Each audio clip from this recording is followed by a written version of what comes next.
Егер сізге қант диабетін жеңу үшін дәмді тағамнан бас тартып, қатаң диеталармен өмір сүру керек десе, бұл бейне сіздің ойыңызды өзгертеді.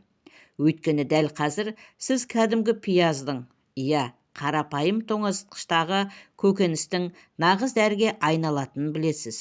Заманауи зерттеулер пияздың кварцетинге және құрамында күкірті бар қосылыстарға бай екендігін дәлелдеді. Олар қабынуды азайтады, қант деңгейін реттейді, тіпті зақымдалған тамыр қабырғаларын қалпына келтіруге көмектеседі. Бірақ бір құпия бар. Бұл әсерді барынша арттыру үшін пиязды басқа тағамдармен дұрыс үйлестіру керек. Бұл бейнеде мен сізге пияз қосылған 5 қарапайым, бірақ керемет күшті рецепт көрсетемін.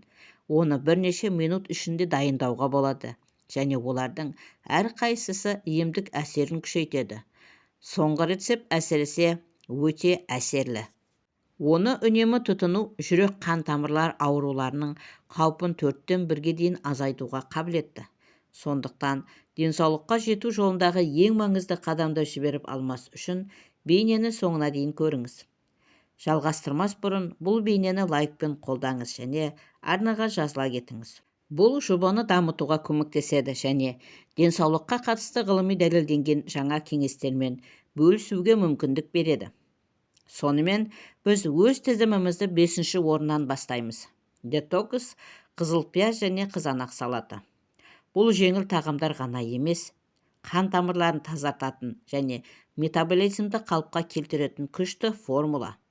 Қызыл пияз кездейсоқ таңдалмаған, оның құрамында ақ немесе сарыға қарағанда бірнеше есе көп кварцетин бар. Демек, ол антиоксидантты әсерге ие. Вазодилататор мен гликемиялық әсерге жауап беретін қосылыс аллицинді белсендендіру үшін пиязды жарты сақина етіп турап, оны 10 минутқа қалдырыңыз.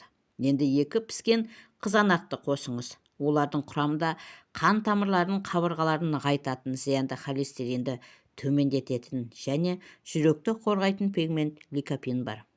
Ликопеннің сіңуіне көмектесу үшін міндетті түрде 1 қасық зәйтүн майын қосыңыз.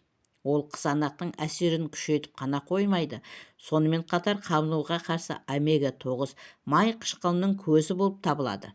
Салатқа лимон шырынын себіңіз.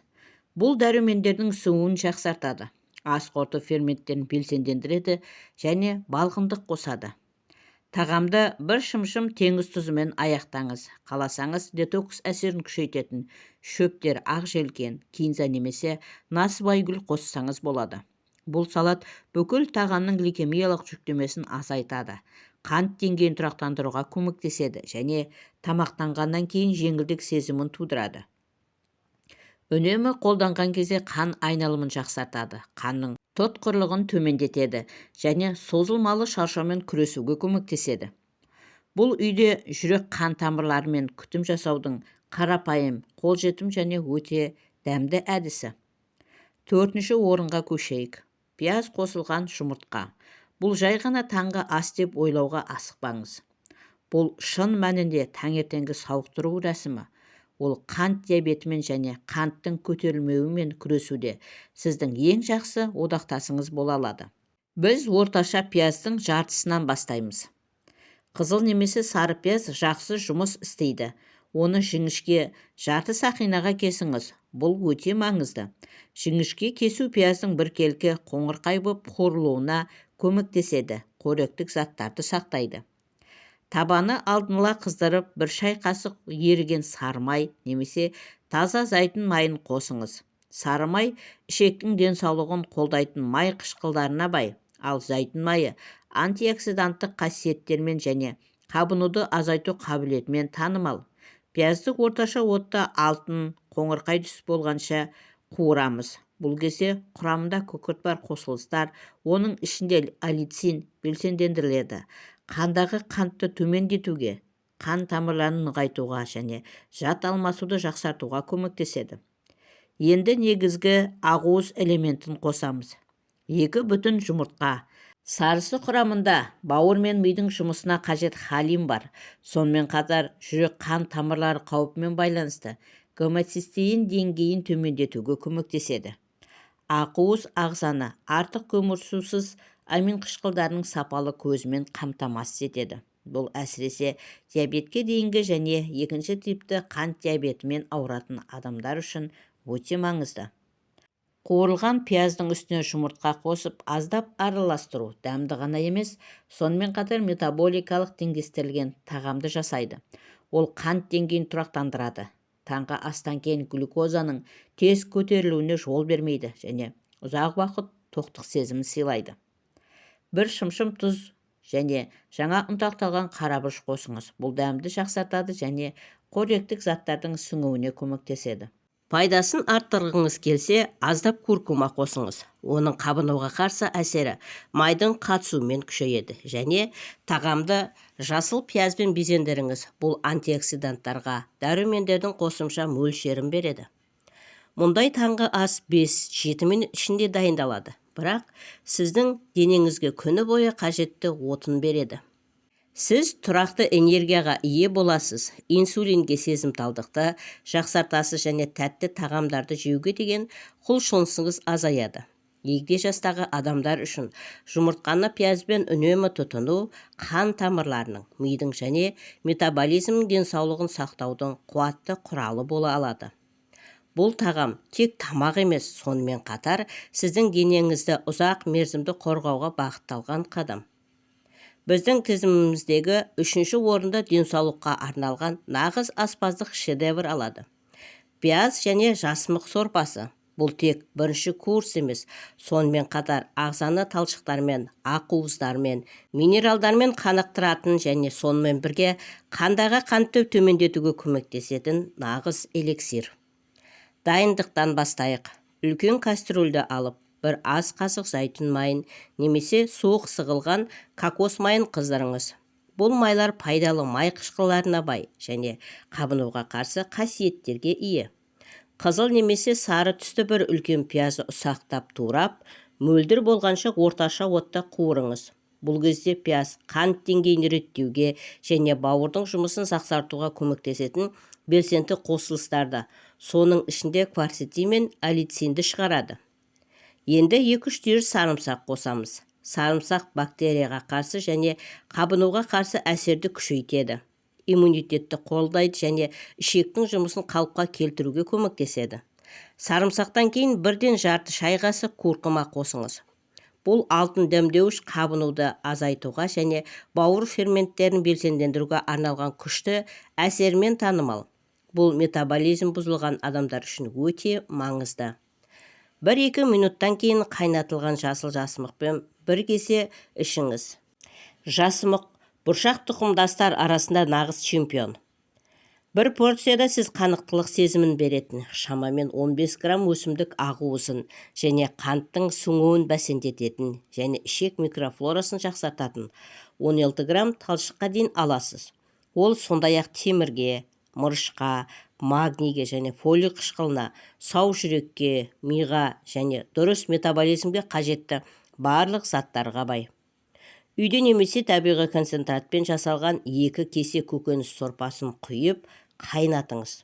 Отты азайтып, сорпаны баяу отта 15 минут қайнатыңыз. Дайын болғанға дейін бірнеше минут бұрын бір шымшым зира немесе жаңа ұнтақталған қарабұрыш қосыңыз.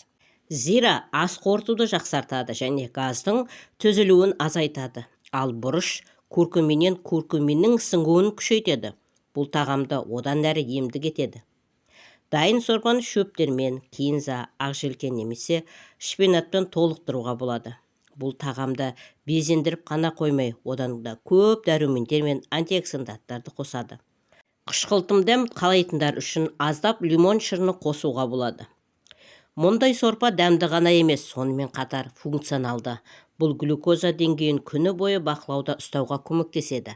Қан тамырларының қабынуын азайтады және жеңілдік сезімін береді. Оны диетаға үнемі енгізетін адамдар энергияның жоғарылығын байқайды, ас қорытуды жақсарту, тіпті ұйқының жақсарғанын сезінеді.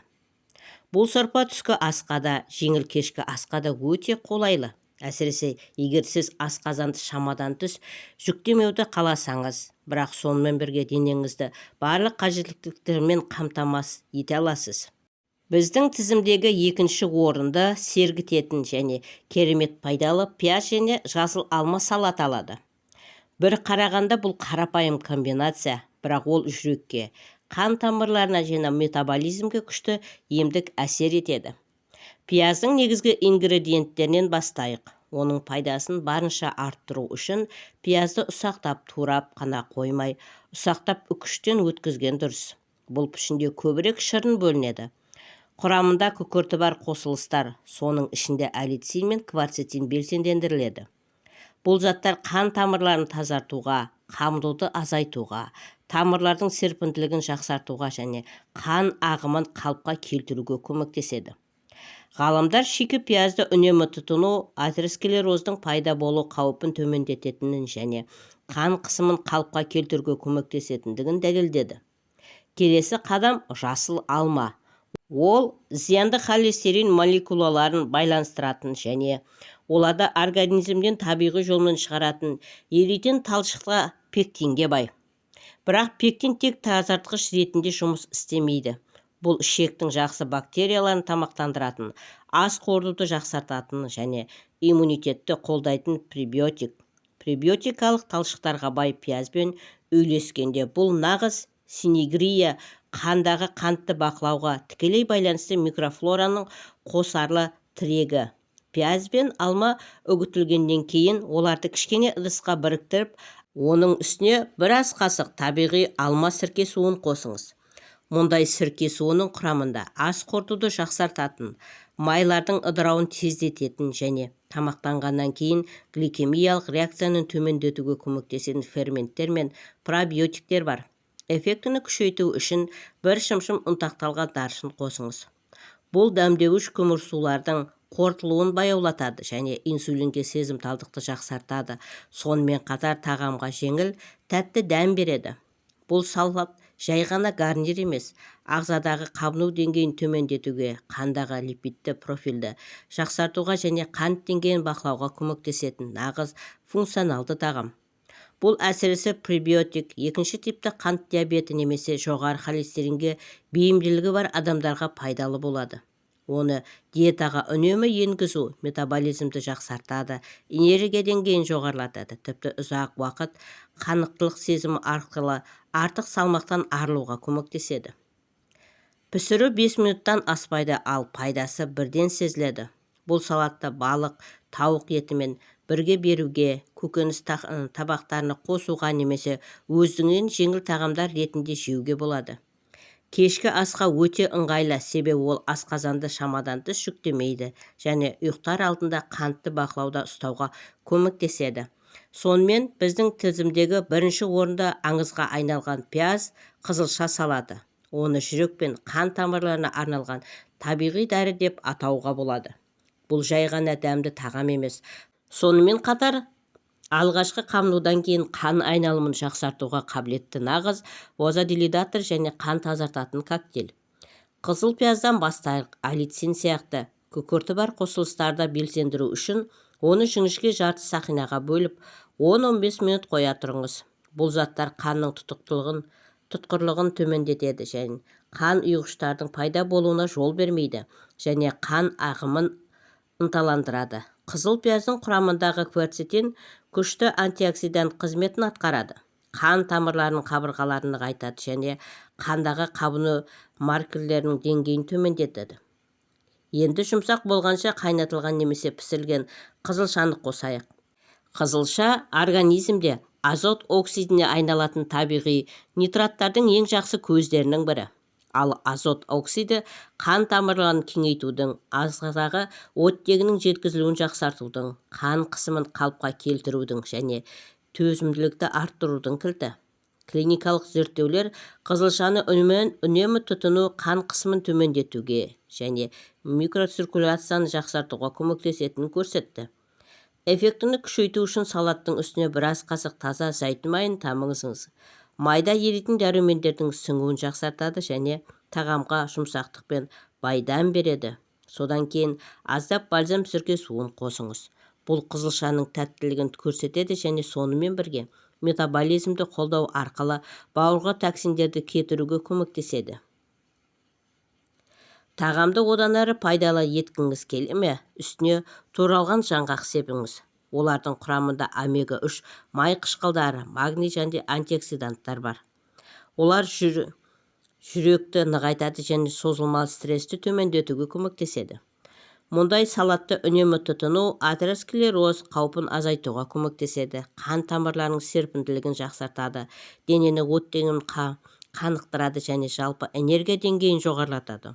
Бұл әсіресе екінші типті қант диабеті бар адамдарға пайдалы. Гипертония немесе созылмалы шаршау. Бұл салат жеңіл кешкі ас немесе балық, тауық еті немесе бұршақ дақылдары үшін гарнир ретінде жарамды. Бұл ас қорытуды шамаданды жүктемейді. Керісінше оның жұмсақ ынталандырылуына және қалыпқа келуіне ықпал етеді. Әр қадам сайын сіз өзіңізді жеңіл сезінесіз, күш-қуат аласыз және өзіңізді жақсы сезінесіз. Сонымен қорытындылай келе, қант диабетімен, қабынумен және жүрек проблемаларымен күресуде сіздің одақтасыңыз бола алатын пиязға негізделген 5 қуатты рецепт туралы тағы бір рет есте түсірейік. 5-ші орында қан тамырларын тазартатын, қабынуды азайтатын, ағзаны ликопенмен, С дәруменімен қанықтыратын пияз және қызанақтан жасалған детокс салаты. 4-ші орын пияз қосылған қуырылған жұмыртқа, қант деңгейін тұрақтандыратын және ұзақ уақыт қанықтыратын таңертеңгі тамаша рәсім. 3-ші орын пияз бен жасымақтан жасалған емдік сорпа, ішекке, иммунитетке және жүрек қан тамырлар жүйесіне арналған нағыз эликсир. 2-ші орын холестеринді төмендететін, сау микрофлораны қолдайтын пияз бен жасыл алма салаты және тамақтанғаннан кейін қантты бақылауға көмектеседі. Ақырында 1-ші орын пияз және қызылша салаты. Тіндерде оттегінің жеткізілуін жақсартатын, қысымды төмендететін және жеңілдік пен қуат сезімін беретін қан айналымының күшті стимуляторы.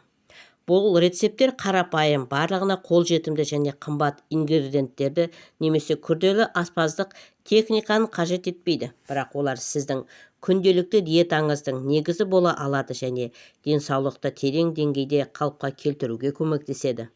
Есіңізде болсын, пияз бұл дәуіндеуіш қана емес, сонымен қатар басқа ингредиенттермен бірге денені қолдаудың қуатты құралына айналатын нағыз емдік өнім. Егер бұл бейне сіздің диетаңызды қарап шығуға және денсаулығыңызды қарапайым және дәмді тағамдармен қамқорлық жасауға шабыттандырса, ұнату түймесін басуды ұмытпаңыз. Бұл бізге маңызды ақпаратты одан да көп адамдармен бөлісуге көмектеседі. Бұл бейнені қант деңгейін бақылау және жүрекке күтім жасау маңызды болып табылатын достарыңызбен және отбасыңызбен бөлісіңіз. Және әрине жаңа материалдарды жіберіп алмас үшін арнаға жазыла кетіңіз. Осымен видеомыз аяқталды. Келесі видеода кездескенше аман сау болыңыздар. Ақпаратымыз пайдаларыңызға жарасын.